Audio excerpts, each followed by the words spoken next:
Assalamualaikum Bapak. Waalaikumsalam. Mohon maaf saya makan waktunya sebentar. Ada tugas dari Pendidikan Guru Penggerak Pak untuk modul 3.1. Temanya itu adalah pengambilan keputusan berbasis nilai kebajikan sebagai pemimpin. Jadi pada kesempatan ini saya mohon izin waktu dari Bapak. Ada beberapa pertanyaan yang ingin saya ajukan terkait dengan teknik pengambilan keputusan yang Bapak ambil selama Bapak memimpin. Pertanyaan pertama Pak, bagaimana Bapak mengidentifikasi kasus-kasus yang merupakan kasus itu kan ada yang dilema etika, jadi dua-duanya sama benar, sama-sama punya nilai kebaikan atau bujukan moral. Jadi cara Bapak untuk mengidentifikasi kasus-kasus tersebut bagaimana? Ini pertama nih ada beberapa kunci, ada pengambilan keputusan, kemudian ada dilema etika dan bujukan moral. Nah, itu yang saya baru tuh dengar bujukan moral Iya. ya.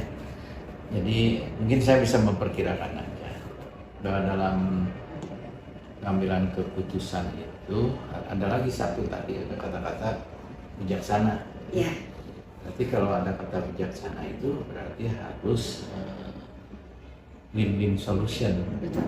Gitu ya. Ya. Karena kalau pengambilan keputusan itu beda pengambilan keputusan kegiatan yang kita laksanakan dengan pengambilan keputusan seorang komandan tempur yang sedang perang, beda. Betul Pak. Kalau pengambilan keputusan di dunia kehidupan kita itu kan pengambilan keputusan yang memang di satu pihak menyelesaikan masalah tapi tidak meninggalkan masalah lain di tempat lain. Betul Pak. Ya, Iya. bijaksana di situ ya. Iya. Berarti itu dilema etika ya Pak ya. Jadi Iya. kadang-kadang dua-duanya baik, tapi mana yang harus dipilih oleh Bapak gitu kan? Ya, kadang-kadang tidak dua-duanya baik juga. Iya. Kalau harus ada pengambilan keputusan itu kalau harus ditentukan berdasarkan pilihan itu akan jadi dilema. Dilema etika. Tapi kalau pengambilan keputusan itu ditentukan berdasarkan ini ada daya dukungnya atau tidak, itu bukan dilema tapi tantangan gitu. Jadi kalau yang disebut menjadi dilema itu apabila dilaksanakan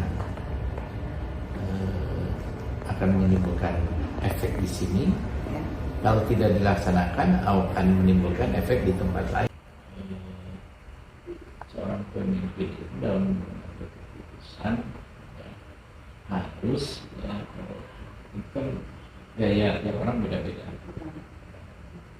Kalau saya sih ketika kita mengambil keputusan karena kita bekerja dalam sistem dan kebijakan itu bukan hanya satu orang, maka kita harus melibatkan semua komponen yang ada di lingkungan kerja kita.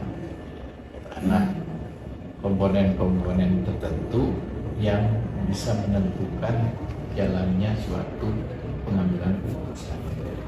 Jadi tidak diambil sendiri. Ya, kalau misalnya ini ada dilema etika, maka seorang pimpinan dia harus berada di tengah-tengah. Dia harus mempertimbangkan kiri kanan. Jadi kalau bahasa keren sekarang kan berpikir sistematik itulah ya. Kalau kita menyelesaikan masalah A, dampak ke B-nya gimana? Dampak ke C-nya gimana? Itu yang kita, ini yang menjadi dilema etika ketika menyangkut masalah keputusan. Contoh begini, ada seorang karyawan yang sudah sering tidak masuk. Nah, ini orang nggak masuk itu karena sakit. Itu kita tanya dulu ya keterangan ke dokter, fakta dulu. Jadi nyari data, setelah nyari data lalu kita ambil keputusan. Kalau hanya individu kan mudah ya. Tapi kalau menyangkut keputusan lain, misalnya ketika kita harus melakukan suatu kegiatan di mana yang satu merasa perlu, yang satu tidak. Misalkan di SMA 2 kita perlu keputusan bahwa anak-anak ingin mengadakan tradisi basar setahun. Di sisi lain, basar itu menimbulkan dampak negatif terhadap anak-anak. Ya. Ada anak-anak yang merasa dibully oleh kakak atasannya, anak-anak yang harus menjual tiket dengan target harus laku semua, yang akhirnya mereka minta ke orang tua. Di sisi lain ternyata Basar ini juga melatih anak-anak memanage suatu kegiatan, melatih perencanaan dan sebagainya. Kan ini dilema etika. Etika, betul. Itu dilema etika ya. Individu lawan kelompok besar. Iya, jadi yang dua-duanya punya sisi positif, punya sisi negatif. Gitu. Nah ini kan seorang pimpinan menurut saya nggak bisa sendiri memutuskan. Dia harus mencari banyak pendapat dari berbagai pihak, sehingga bisa diambil kesimpulan. Kalaupun kesimpulan itu adalah kesimpulan yang tidak menguntungkan, setidaknya atau maksudnya kalaupun kesimpulan itu adalah kesimpulan yang tetap mengandung efek negatif, setidaknya banyak orang yang mendukungnya. Dan banyak orang yang mendukungnya ya banyak orang yang bertanggung jawab. Makanya misalnya untuk hal seperti ini saya merencanakan mengadakan forum group discussion, membahas secara formal, kemudian menjadi data akurat, dan hasil FGD itulah membantu seorang pimpinan untuk mengambil keputusan. Jadi menurut Bapak hal-hal apa saja Pak yang kira-kira paling efektif gitu untuk mengambil keputusan seperti kasus tadi? Ya itu, ketika kita mau mengambil keputusan ya kumpulkan dulu data. Kumpulkan data. Jadi selesai by data. Jadi pengambilan keputusan oleh data, bukan oleh perasaan, bukan oleh bisikan, bukan oleh bujukan moral, bukan. Kadang-kadang kan kita juga nggak enak nih yang mengusulkan orang terdekat saya dan sebagainya, kan itu yang mengusulkan pimpinan dan sebagainya. Itu juga pimpinan itu harus punya pendirian juga di situ. Jadi kalau menurut seorang pimpinan, saya amannya kalau melibatkan orang lain untuk mengambil keputusannya, itu lakukan. Berarti Bapak sebelum mengambil keputusan melakukan dulu, selain sesudah mengumpulkan fakta, berarti menginventaris data, kemudian menguji dulu ya Pak ya, iya, uji kelayakan sebelum diambil. Apakah data ini kita lakukan ya uji data, bisa dengan mengobservasi, bisa mewawancarai orangnya, bisa meminta pendapat orang lain secara personal gitu ya. Kumpulkan dulu pendapat orang secara berbeda. Kalau ternyata menimbulkan varian pendapat, ya udah kita diskusikan sama-sama. Nah, selama ini Pak, selama menjalankan kebijakan pengambilan keputusan, ada apa banyak tantangan yang Bapak hadapi? Kemudian bagaimana cara Bapak menghadapi tantangan tersebut? Supaya manusia hidup itu harus ada tantangan. Ya. Karena hanya tantanganlah yang membuat kita menjadi berpikir, darah menjadi mengalir, ya berjalan. Proses metabolisme lancar, proses penggantian sel lancar karena darah mengalir gitu. Nah itu biasanya dimotivasi oleh tantangan. Jadi kita harus melihat permasalahan itu, problema suatu kepemimpinan itu harus dilihat sebagai tantangan, bukan sebagai masalah. Seringkali orang melihat suatu kehidupan yang dihadapinya itu sebagai problem, padahal kalau dianggap sebagai problem itu akan menjadi beban. Tapi kalau dianggap sebagai tantangan itu akan membuat kita untuk berpikir dan terpacu untuk menyelesaikan masalah. Jadi bagi saya khususnya, masalah dalam kehidupan pasti ada, dan itu adalah tantangan, bukan masalah, untuk membuat kita lebih dewasa dalam menyelesaikan masalah. Dan satu hal, seorang pimpinan itu menyelesaikan masalah bukan untuk dirinya sendiri, tapi untuk sistem. Oleh karena itu dia harus berpikirnya juga ke sistem juga. Jadi, mencari data secara sistematik, mencari alternatif penyelesaian sistematik juga. Berarti keputusan yang Bapak ambil itu banyak yang berbasis peraturan ya Pak ya? Jadi sesuai prosedur gitu Pak? Ya, jadi gini, dalam tatanan organisasi itu Ya kalau ada pimpinan berarti ada organisasi ya, ada organisasi, ada pimpinan.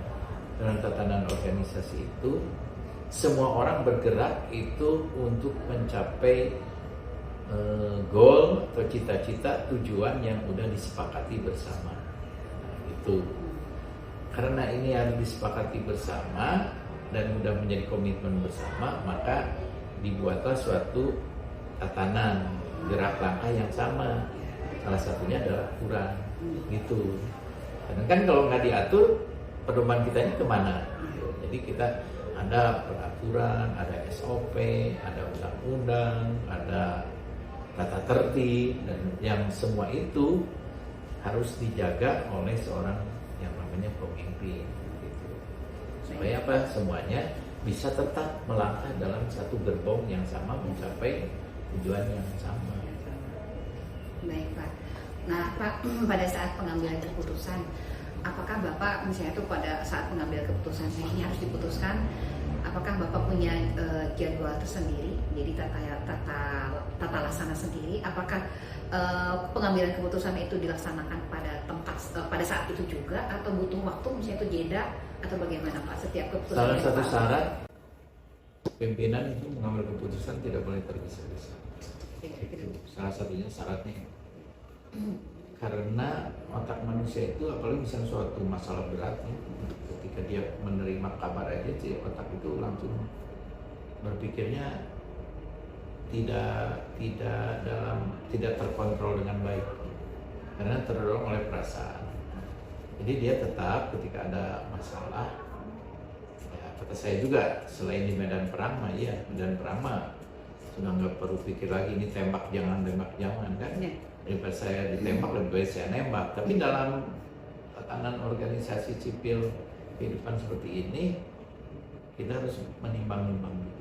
Jadi jangan langsung keputusan ya kali juga. Makanya kenapa kita harus mengidentifikasi masalah? Karena untuk menyusun jadwal penyelesaian masalahnya. Jadi seorang pimpinan begitu dia masuk ke instansi, yang ditanyakan apa? Masalah dulu. Ada masalah apa? Ada tantangan apa, ada rencana apa. Baik kita identifikasi, baru kita nyusun jadwal untuk tindakan, gitu. Apakah itu rencana mengambil data, penyelesaian. Jadi setiap pengambilan keputusan, jadi Bapak selalu ada jadwal tertentu gitu Pak. Jadi tidak langsung kalau apakah selalu Pak setiap kasus atau beberapa kasus saja gitu Bapak memiliki jadwal? Ya kan kalau disebut permasalahan berarti hal-hal yang di luar perkiraan. Kalau yang sudah pasti, Pak saya hari ini ada tugas, ada undangan dari SISEP, ya udah saya putuskan ya kan. Berarti tergantung itu masalahnya ya Pak ya. Karena itu bukan masalah, gitu kan. Terus kan gitu kan. Nah, Pak ini anak-anak nih di ruang ini hujan besar Pak, ruangan bocor, anak-anak kebocoran. Ya itu masalah, tapi harus diselesaikan segera. Ya udah pindahkan. Tapi kalau menyangkut, Pak kita akan ikut dalam kegiatan hari bersih, apakah kita setuju ikut? Ya tunda dulu, kita lihat dulu. Kita punya dana nggak untuk mendukung itu? Kemudian orang-orangnya udah siap nggak? Gitu. Pengetahuan anak-anaknya tentang bagaimana ikut terlibat hari bersih, bagaimana? Terus bagaimana peralatannya kan itu harus dipikirkan. Jadi Bapak melaksanakan atau mengambil keputusan itu, tata laksananya ya tergantung pada kasusnya ya Pak ya, kasus yang dihadapi atau masalah yang dihadapi. Bobot tantangannya. Ya, pimpinan itu bukan Superman. Ya, jadi yang disebut pimpinan itu dia disebut berhasil kalau sudah bisa menggerakkan seluruh orang yang ada di sekitarnya, termasuk ikut serta menyelesaikan masalah. Jadi kalau dia menyelesaikan sendiri ya bukan menggerakkan, dia hanya merasa dirinya Superman. Sementara yang dibutuhkan kan super team. Jadi pimpinan yang baik itu pimpinan yang bisa menciptakan super team dengan kolaborasi di dalamnya, sinergisitas, kemudian mempunyai visi misi yang dipahami bersama. komitmen bersama, termasuk pengambilan keputusan. Keberadaan lingkungan dan teman-teman di sekitar pimpinan itu membantu sekali seorang pimpinan untuk mengambil keputusan. Jadi selama pengambilan keputusan yang Bapak jalankan, itu Bapak selalu melibatkan tim gitu atau seseorang, juga beberapa faktor yang mendukung ya. Iya. Kalau bahasa saya itu, sok teman-teman bantu saya mengambil keputusan biar saya yang bertanggung jawab pada itu. Nah, terakhir Pak pertanyaannya, selama Bapak menjadi pemimpin kemudian banyak mengambil keputusan, pasti kan ada hikmah tersendiri gitu yang Bapak ambil dari pengambilan keputusan yang Bapak sendiri ambil. Kira-kira apa saja Pak yang bisa di-sharing kepada saya khususnya yang lagi belajar? Kan pada dasarnya mah lingkungan kita itu adalah tempat kita kuliah. Teman-teman kita juga adalah guru kita, dosen kita. Jadi di lingkungan kita itu semua bisa dijadikan pelajaran bagi kita semua. Sepertinya kelihatannya kehidupan itu begitu-begitu juga sih dari dulu zaman dulu. Tapi kan ada nuansa-nuansa yang berbeda dari waktu ke waktu. Karena yang dihadapi oleh kita itu kan bukan hanya benda mati, tapi kan orang-orang hidup. Orang-orang hidup itu kan dia punya pola pikir yang berbeda, punya sudut pandang yang berbeda terhadap masalah. Makanya kalau kita bicara ke filosofi ya, filosofi kebenaran itu yang disebut benar dan tidak benar itu apa? Kan pandangan orang, ya kan? Benar di satu wilayah belum tentu benar di wilayah lain. Begitupun dalam melihat kasus, menurut orang kacamata menurut orang ini tidak benar, mungkin kacamatanya beda. Menurut kita benar karena kacamatanya beda. Makanya tuh tugas kita itu mempersatukan persepsi. Jadi kalau ada masalah, ayo kita satukan sudut pandangnya dulu. Jangan main jebret salah benar. Dan pimpinan nggak bisa sendiri, karena dia harus punya banyak mata untuk dipertimbangkan. Maka nanti diharapkan dengan seperti itu muncullah keputusan yang bijaksana. Harus banyak mata, harus banyak faktor yang mendukung, kemudian juga banyak ada tim yang mendukung. Akhirnya keputusan yang Bapak ambil itu adalah suara dari beberapa faktor atau tim yang mendukung. Itu kan, tapi tiap orang bisa beda-beda. Kan kalau melihat teori kepemimpinan itu ada kepemimpinan yang diktatoris, mandatoris, ada yang partisipatif dan sebagainya seperti itu. Tinggal dilihat aja mau menyulupinya gaya saya gimana. Kalau Bapak saya lihat sih selalu melibatkan tim, kemudian juga beberapa faktor dipertimbangkan, dan itu jadi pembelajaran yang sangat berarti buat saya. Terima kasih Bapak atas waktunya. Saya banyak belajar dari wawancara ini. Oh iya, begitu kalau seandainya jadi pemimpin untuk mengambil keputusan. Barakallah Bapak, turun. Terima kasih. Sudah mulai dibagikan sebagai pemimpin. Jadi mungkin saya akan mengambil beberapa pertanyaan sama Bu Lina.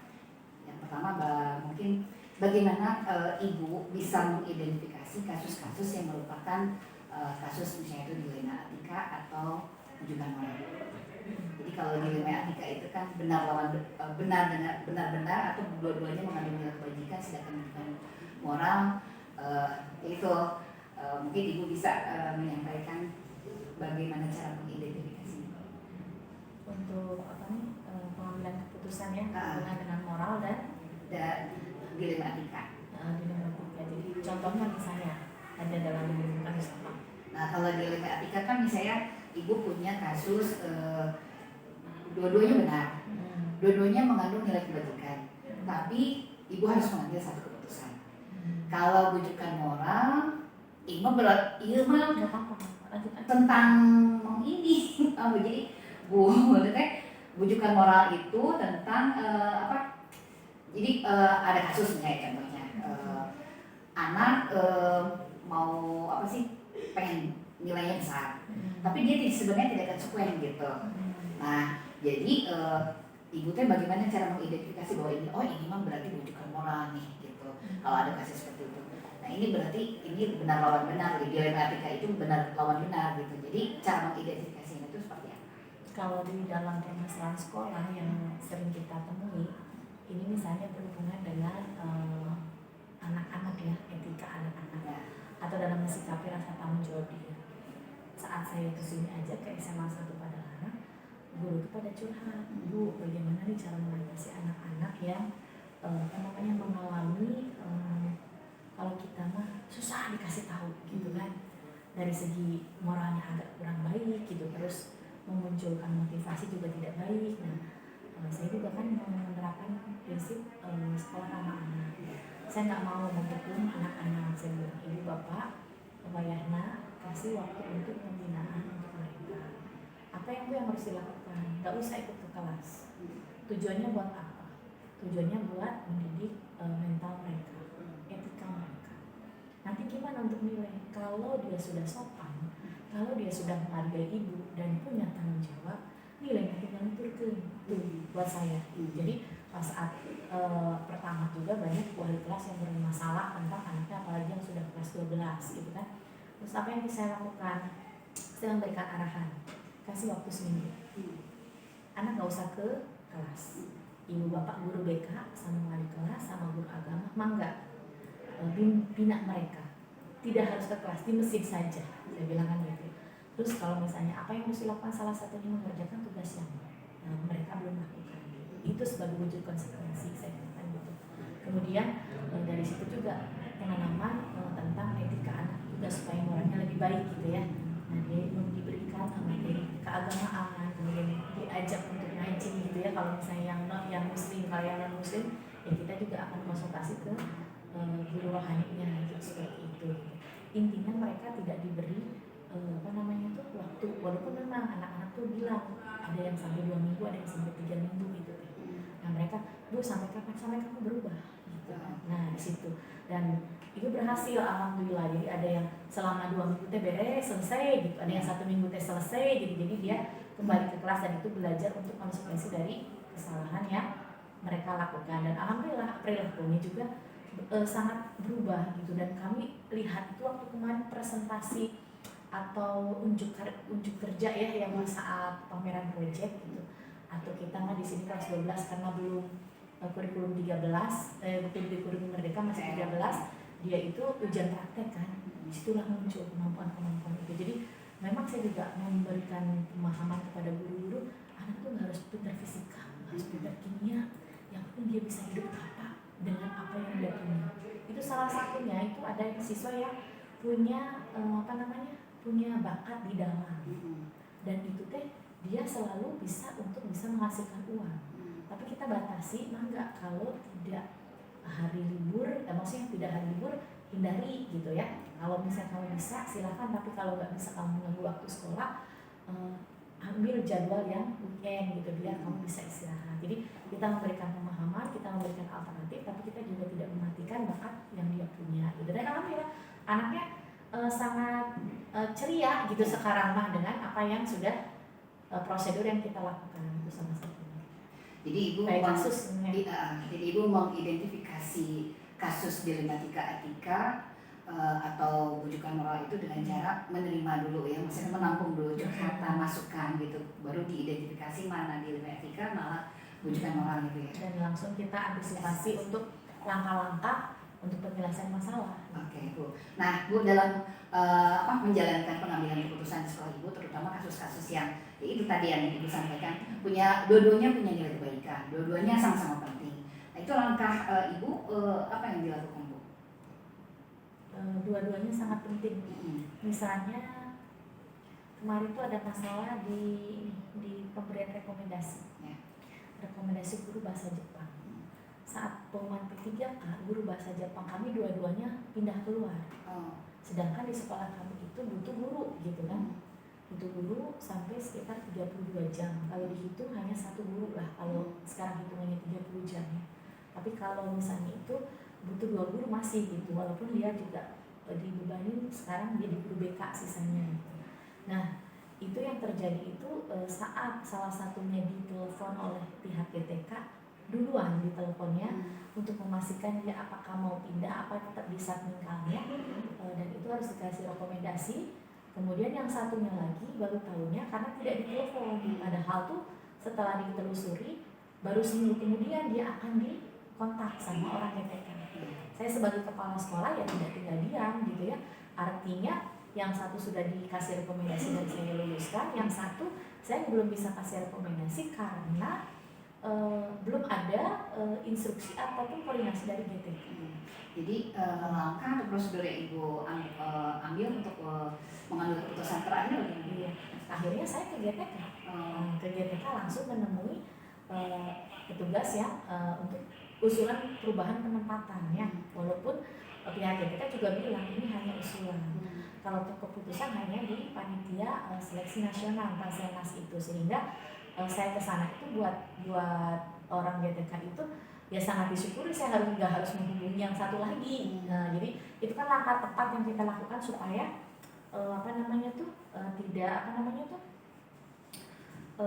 tidak ada kesan kita itu tidak adil terhadap dua orang itu gitu. Nah, terus akhirnya saya usulkan, Pak, kalau bisa ini dua-duanya di sekolah kami gitu, walaupun harus memilih salah satu kalau dari segi di SO, tetapi buat saya itu resiko saya sebagai pimpinan untuk bisa nanti memposisikan mereka gitu aja. Jadi resolusi yang Ibu ambil ya prinsipnya itu berarti berbasis peraturan itu ya, berdasarkan peraturan yang prosedur. Kalau ini prosedur ya. ini mah prosedur. Kalau ini prosedur yang harus tempuh, karena bagaimanapun kita pimpinan di sekolah itu harus kalau kita mah harus mengikuti ya garis koordinasi gitu. Kalau tidak ada dari GTK-nya kita harus mengeluarkan rekomendasi, ya jangan dulu gitu. Tapi kalau satu dibutuhkan ya kita berikan gitu kan. Nah, kalau misalnya seandainya yang satu lagi juga kita harus mengeluarkan, tapi kata pihak GTK nggak usah, karena saya sebagai kepala sekolah langsung bertemu ke sana gitu. Jadi udah otomatis kita usulan juga langsung disampaikan. Nah, Bu, hal apa saja yang Ibu anggap efektif dalam mengambil keputusan tersebut, Bu? Satu sisi kita kepatsunan ya kepada pimpinan, karena bagaimanapun itu yang penting dalam kita menduduki suatu jabatan.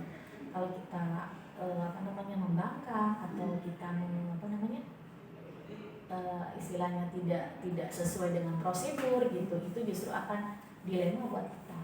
Terus bukan berarti kita dislike ya terhadap guru yang ada gitu, karena saya juga belum tahu semua bagaimana karakternya gitu, tetapi itu buat saya suatu keadilan karena mereka di sini berjuang lama, sudah mengajar di sini gitu ya, dan itu merupakan penghargaan buat saya untuk bisa mempertahankan mereka di sekolah SMA 1 Padalarang ini. Nah, selama pada saat mengambil keputusan Ibu, kan pasti banyak tantangan nih. Kira-kira tantangan seperti apa yang paling dalam gitu yang pernah Ibu rasakan? Kemudian bagaimana cara Ibu mengatasi tantangan tersebut? Justru di sini ada lebih nyaman karena ada banyak senior gitu. Jadi misalnya itu tuh kan guru-guru muda tuh kadang-kadang terlalu cepat terpancing emosi ya. Misalnya temannya seolah diperlakukan tidak baik, jadi dia itu bereaksi kan. Bereaksinya memang sangat tidak menyenangkan, baik dari segi etika maupun dari segi penyampaian kata-kata yang tidak baik gitu ya, yang kita dengar mungkin tidak terlalu santun gitu ya, tapi buat saya itu suatu pembelajaran karena mereka kan masih cukup muda, pengalaman juga belum banyak. Dan saya tidak menyalahkan mereka karena persepsinya pasti berbeda kan, apalagi kalau hanya satu informasi. Tapi setelah tahu bagaimana langkah kita sebagai pimpinan, dan saya juga kesana juga tidak sendiri gitu, jadi banyak saksi yang menyatakan bahwasanya kita ada langkah tepat untuk ini gitu. Artinya tidak mendiskreditkan atau tidak memilih atau tidak memilih kasih terhadap salah satu gitu. Dan itu buat saya suatu pembelajaran, kemudian diingatkan ya untungnya sama yang senior gitu. Jadi kita nggak harus langsung mengingatkan ke yang harus dirubah lah semacam etikanya seperti itu. Jadi ada semacam kalau kita mau kolaborasi ya yang baik lah gitu. Jadi saya tidak harus menyampaikan begini loh yang benar, begini loh yang benar, tapi bagian orang yang sudah lebih sepuh untuk bisa mengarahkan dan memberikan kalau kita contoh ya kalau atau amanah gitu untuk jadi perilaku yang lebih baik gitu. Seperti Berarti resolusi yang Ibu ambil itu tuh berbasis rasa belas kasih Bu ya, terhadap kasus yang tadi Ibu sampaikan. iya bisa, atau juga selain itu juga apa namanya tuh keobjektifan ya, artinya kita ya tadi tidak pilih kasih ya. Jadi berbasis aturan juga ya Bu ya. Baik Bu, satu lagi nih, kalau dalam menyelesaikan kasus-kasus tersebut, adakah misalnya tuh Ibu membuat jadwal, jadi punya jadwal tertentu, atau diselesaikan secara spontan, atau misalnya tuh dalam bentuk penyelesaiannya tuh langsung di tempat atau bagaimana? Tergantung masalahnya. Misalnya masalah kepegawaian atau misalnya masalah administrasi yang harus kita selesaikan harus cepat dan itu harus selesai. Tetapi kalau misalnya itu prosesnya lama seperti tadi untuk pembinaan anak gitu kan, perkembangan itu tidak hanya kita lihat 1 minggu 2 minggu, bisa sampai sebulan gitu kan, tergantung dari kita lihat perubahannya gitu. Kemudian ada juga hal-hal yang harus urgen yang harus kita cepat lakukan gitu untuk tidak membuat sesuatu keadaan jadi lebih rame gitu kan. Jadi itu ada antisipasi seperti itu. Jadi kalau buat saya namanya pengambilan keputusan itu harus cepat dan harus tepat, karena itu akan ya istilahnya menenangkan dan menguatkan untuk langkah selanjutnya.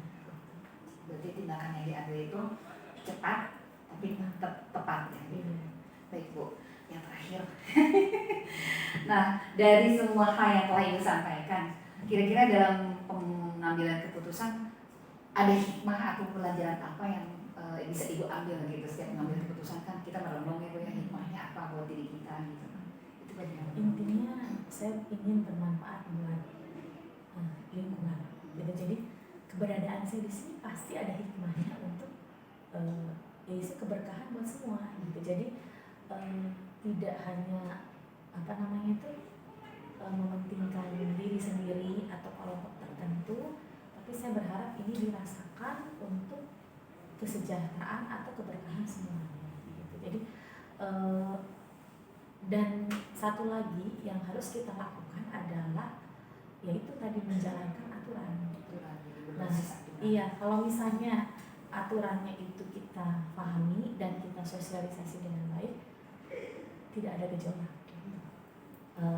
Apapun selalu seperti itu dan kita harus mensikapinya positif gitu. Walaupun memang masih ada beberapa yang resisten, tetapi pemahaman terus dilakukan supaya ada keterbukaan bahwasannya toh kita lakukan ini untuk keselamatan semua gitu. Tidak hanya menyelamatkan kepala sekolah saja, tidak hanya menyelamatkan bendahara saja, tapi untuk keselamatan sekolah. Dan ini butuh kalau kita Langsung ya. Ya, sok. Assalamualaikum Bapak. Waalaikumsalam. Punten ngawagel. Izin minta waktunya sebentar Pak. Saya Ya. ada tugas dari pendidikan guru penggerak terkait modul 3.1 tentang demonstrasi konseptual dalam mengimplementasikan pengambilan keputusan yang berbasis nilai kebajikan. Nah, di sini Bapak sebagai pimpinan, kemudian ketua MGMP Kota Bandung, MGMP Provinsi Jawa Barat, PPSKI juga pimpinan di sekolah ini. Jika Bapak menemui kasus-kasus berupa dilema etika atau rujukan moral, Ya. kira-kira bagaimana langkah Bapak untuk mengidentifikasi kasus-kasus tersebut? Mengidentifikasinya ya kita lihat dari apa ya, dilema etika ya. Dilema etika, berarti kalau gitu kita harus lihat dulu etika yang berlaku di sekolah dan berlaku pada umumnya bagaimana, kemudian nanti dilihat etika mana yang kejadian mana yang benar dan salah gitu kan. Ya. Kemudian dibandingkan dengan etika dan moral yang berlaku dalam masyarakat dalam kehidupan itu kan ya. Oh gitu. Dan tiap sekolah kan juga punya kode etis tersendiri biasanya ya. kayak begitu kayaknya. Jadi acuannya adalah kode etik masing-masing Kode etik ya. lingkungan yang kita tempati ya Pak ya, Ya. di sekolah. Ya, tata tertib juga kan berlaku, juga bisa digunakan itu untuk mengidentifikasi etika mana dan sebagainya. Ya. Baik Pak, terima kasih. Pak, dalam pengambilan keputusan di sekolah Bapak, terutama untuk kasus-kasus di mana ada dua kepentingan nih, dua-duanya sama benar gitu, sama-sama mengandung nilai kebajikan gitu. Jadi ada dua keputusan yang ada dua kepentingan, dua-duanya sama benar, tapi harus diambil salah satu mana yang harus diambil pengambilan keputusannya. Nah, kira-kira bagaimana cara Bapak dalam langkah Bapak jika menemui kasus yang dua-duanya sama benar, tapi dalam menjalankan harus diambil salah satu gitu ya. Ya, jadi Berat sih ya, beratnya karena ya itu, karena kita harus mempertimbangkan keduanya, dan kalau keduanya benar ya pasti salah satu harus dikorbankan kan ya. dikorbankan. Nah paling yang harus kita lihat adalah mana yang dampak, karena dua-duanya benar kemudian salah satu harus kita ambil, maka yang dilihat adalah mana yang dampak buruknya paling kecil paling. Oh gitu ya Pak. Ya gitu paling. Nah kalau dalam untuk pengambilan keputusan tersebut pada saat dijalankan, kira-kira langkah atau prosedur apa yang biasanya Bapak lakukan Pak? Prosedur atau langkah-langkah? Unik sih ya, masing-masing tiap karakter masalah mungkin akan berbeda-beda ya. Ya. Tapi itu tetap kita melihat mana yang kalau misalkan antara apa ya yang etika yang antara guru dan siswa lah, misalkan kadang kan siswa suka apa namanya ngadu gitu kan, Pak guru ini begini Pak, boleh nggak ganti guru gitu kan, dan kita tidak mungkin ganti guru kan, tidak mungkin dalam artian kalau kita memindahkan anak itu ke kelas lain yang dia inginkan juga akan repot gitu, akan selesai karena ada sekitar ratusan anak dengan karakter yang masing-masing yang berbeda, jadi tidak mungkin seperti itu, karena dampak buruknya akan lebih besar kan ya. Nah kalau terjadi seperti itu ya kita biasanya membujuk anak-anak untuk tetap tinggal di kelasnya, kemudian saya berikan pengertian bahwa tidak selamanya kalian akan mendapatkan guru yang sesuai dengan keinginan kalian gitu. Apalagi nanti kalau sudah di perguruan tinggi, kemungkinan itu akan lebih besar. Gitu. Sehingga saya meminta ke anak-anak untuk tetap mengikuti itu dan belajar bagaimana beradaptasi dengan keadaan paling gitu. Berarti paradigma benar lawan benarnya yang diambil kalau keputusannya seperti itu bisa jadi rasa keadilan lawan rasa kasih sayang ya Pak ya? Ya bisa juga melihat kelompok. Oh iya. Ya misalkan individu lawan kelompok ya Pak? Ya kalau misalkan kita mengorbankan kelompok besar kan tidak mungkin. Ya. Ya toh kadang-kadang ini zaman dulu sih ya, anak-anak ingin satu kelas dengan si Anu.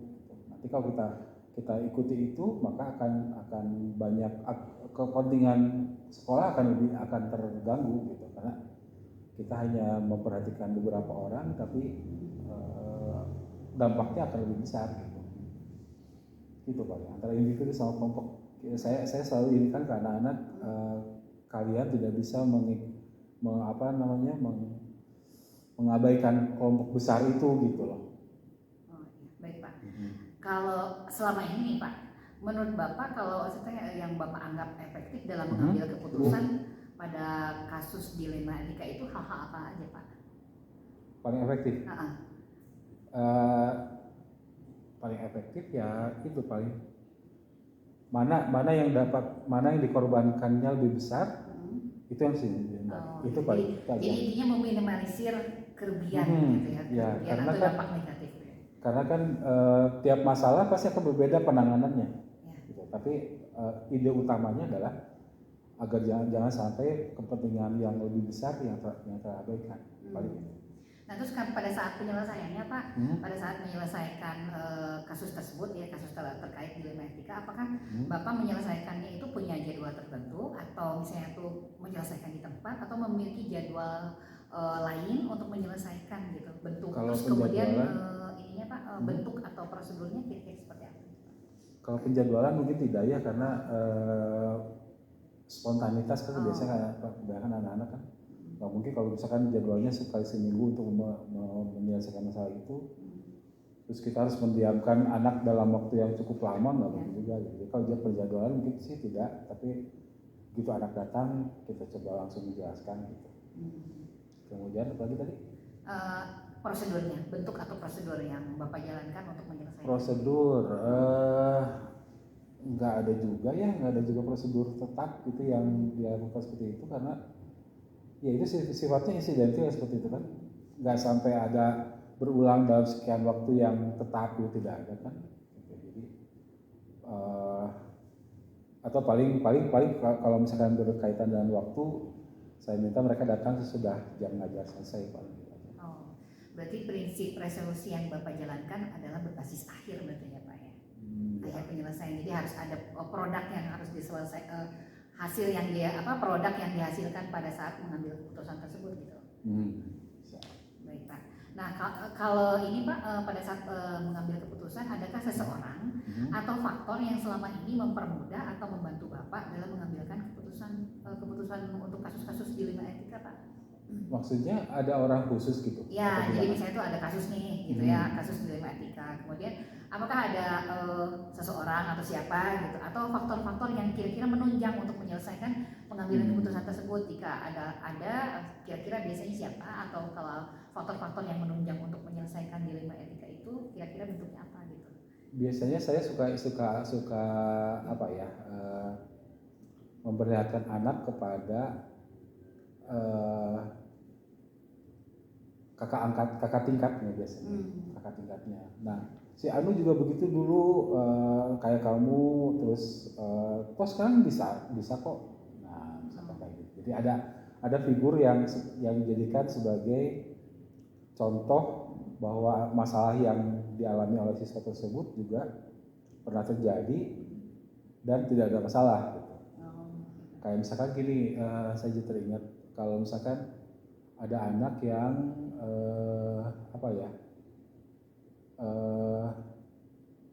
apa sih tadi teh yang kepikiran kayak masuk perguruan tinggi misalkan.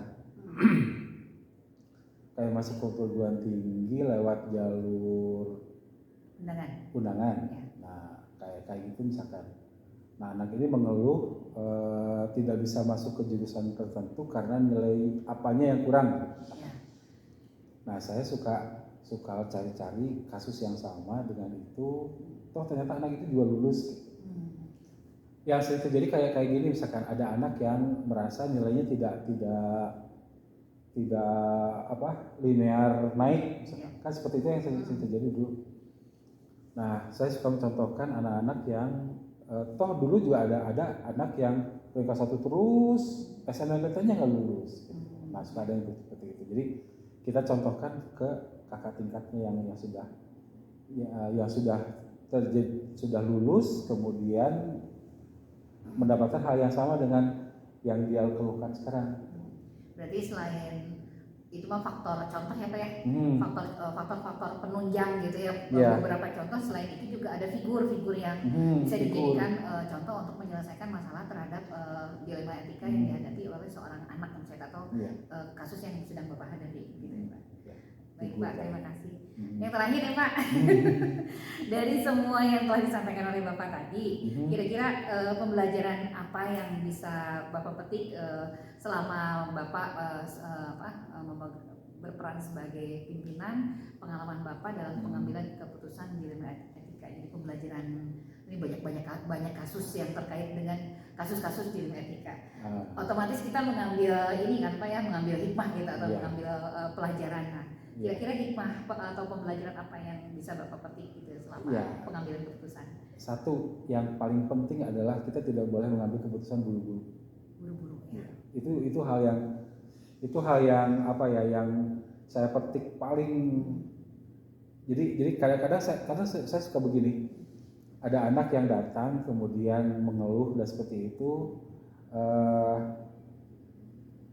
Coba dulu kalian misalkan anak yang ingin pindah kelas misalkan kalau dulu ya, kamu coba dulu di kelas itu 1 minggu atau beberapa hari deh, nanti setelah itu kamu datang kepada saya. Jadi saya memberikan kesempatan dia untuk berpikir, kemudian atau misalkan dia enggak Pak, saya udah oke kalau gitu tunggu datang lagi pada saya 1 minggu kemudian ya. Saya tidak bisa memutuskan sekarang, datang ke saya dalam waktu 3 hari, dia kadang-kadang Pak nggak jadi deh. Nah jadi kalau kita mengambil keputusan yang buru-buru maka jadi gini, saya suka begini Bu ya, kira-kira gimana nih, udahlah besok ketemu saya lagi ya. Itu yang saya lakukan dan ternyata berhasil. Jadi jangan buru-buru, yang penting jadi jangan mengambil keputusan itu dengan buru-buru, mendingan tunggu dulu, kadang-kadang Stop dulu gitu ya. Stop dulu, berikan waktu cukup untuk Merenung gitu ya. mereka merenung, dan ternyata Allah suka memberikan keputusannya itu di belakangan gitu. Ujung-ujung apa ya ujung-ujung ya. Nah itu ujung-ujung. Kita mah di daerah Sunda. Iya. Ternyata dengan dibiarkan tidak langsung dilakukan itu, ada hal-hal yang terjadi di luar kita tahu dan itu bermanfaat. Itu yang saya inginkan. Saya suka yakin dengan frase bahwa Allah membolak-balikkan hati manusia. Nah, itu di situ yang suka saya. Oh ternyata dengan tidak buru-buru itu kita melakukan sesuatu yang jauh lebih baik dibandingkan. Jadi selama Bapak pasti berperan sebagai pimpinan, tiap keputusan yang Bapak ambil itu selalu mengambil langkah stop sejenak, berhenti, jangan buru-buru gitu. Ya. Jadi di bahasa Sundanya mah apa sih? Dibawa diutahkan namanya. Ya. Nah, itu dipikir dalam-dalam jangan Ya. sampai nanti menyesal kemudian. Itu yang pelajaran yang paling berharga. Ya, itu yang sering terjadi. Karena dengan begitu everybody lebih happy lah. Atau nuhun Bapak atas waktunya, saya banyak mendapatkan insight, kemudian pembelajaran terhadap apa sih pengalaman Bapak selama menjadi pimpinan dalam mengambil keputusan. Ya.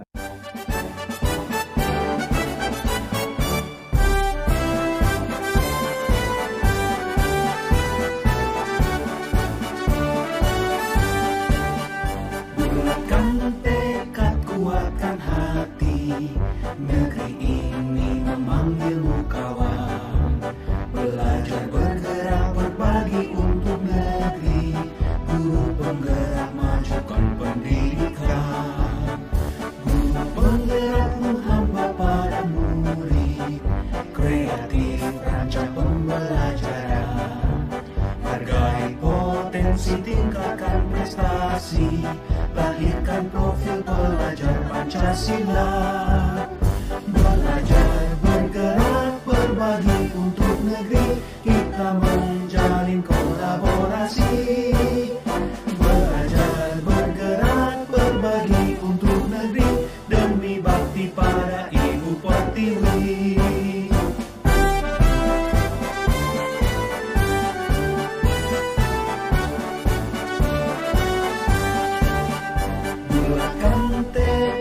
Kuatkan hati, negeri ini memanggilmu kawan. Belajar bergerak berbagi untuk negeri, guru penggerak majukan pendidikan. Guru penggerak menghamba pada murid, kreatif rancang pembelajaran. Hargai potensi, tingkatkan prestasi, lahirkan profil pelajar Pancasila.